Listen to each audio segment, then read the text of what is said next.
অত্যাবশ্যকীয় ওষুধের তালিকাটা দেখুন, বাংলাদেশে যদি 17 কোটি মানুষ থাকে, সবাই তো ওষুধ বছরে অন্তত একটা না একটা ওষুধ তো সবার লাগে।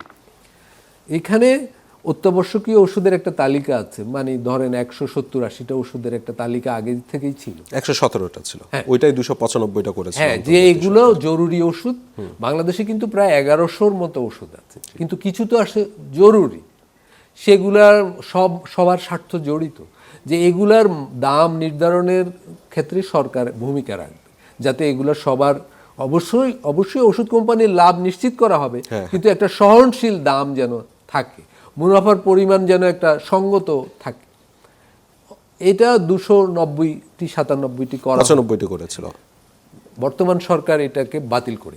কিন্তু বর্তমান সরকার দেখলাম যে বলছে, যেহেতু এটা জাতীয় ঔষধ উপদেষ্টা পরিষদের কোনো প্রকার মতামত নেওয়া হয়নি, সে কারণে মতামত নিয়ে তো জিনিসটা আরো আপডেট করবে। মতামত নেওয়ার এখন নাকি তারা বলছে যে তারা এই মতামতটা নিবে এবং নিয়ে নাকি এটা সমালোচনার উপর বলছে। কেন মতামত নেওয়ার আগে এটা বাতিল করতে হবে কেন? মতামতের ভিত্তিতে গুম আইনের ক্ষেত্রেও আমরা তো আরো অগ্রসর সিদ্ধান্ত চাইছি।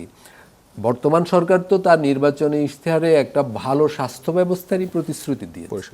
আচ্ছা আলতাফ ভাই, আপনার কি মনে হয় যে ওষুধ কোম্পানিগুলোর এখানে কোনো হাত আছে, বা সরকারের কেউ কেউ, মানে অনেকে অভিযোগ করে, আমার অভিযোগ না, অনেকে আমি দেখলাম যে সোশ্যাল মিডিয়াতে বলছে যে সরকারের কেউ কি তাহলে ওষুধ কোম্পানির কাছে বিক্রি হয়ে গেল কিনা?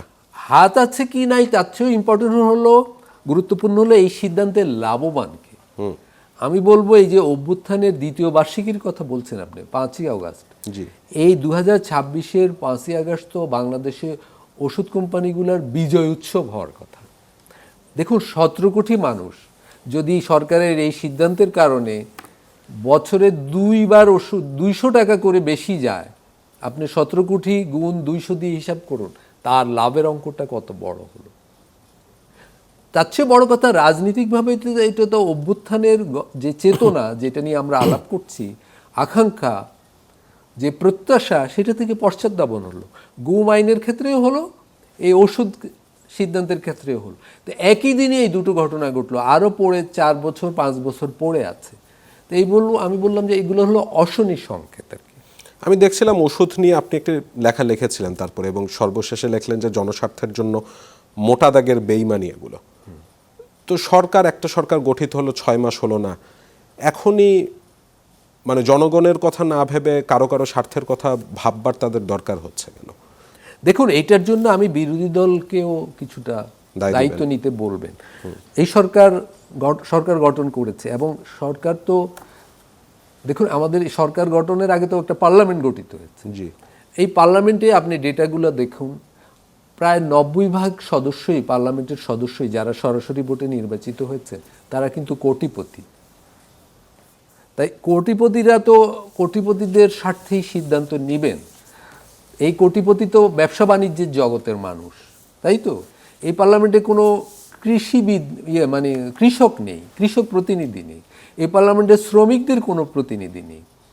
ফলে ব্যবসায়ীরা আছেন, একচেটিয়াভাবে আছেন, ব্যবসা বাণিজ্যের প্রতিনিধিরা বেশি আছেন। সিদ্ধান্ত সেরকমই হবে। ফলে এই পার্লামেন্টের এই সদস্যদের উপর দাঁড়িয়ে বিএনপি সরকার গঠন করেছে। কিন্তু এই সময় যে বিরোধী দল গণঅভ্যুত্থানের এজেন্সি দাবি করছে, তাদের একটা বড় দায়িত্ব ছিল সরকারকে এই ধরনের জনস্বার্থ বিরোধী সিদ্ধান্ত গ্রহণ থেকে বিরত রাখা।